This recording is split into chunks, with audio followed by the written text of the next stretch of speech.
Hey everyone, welcome back to another video from Wake&Tech. In this tutorial, I'm gonna show you how to enable auto rotate on your iPhone. To turn on auto rotate on iPhone, first of all, go ahead and swipe down from the top right corner of the screen to open up the control center. Now, you will see a little lock icon with a circular arrow around it. It is highlighted in red.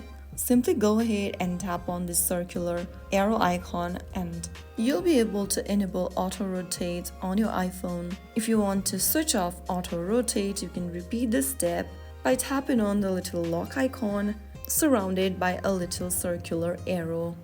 And that is how you can easily do it.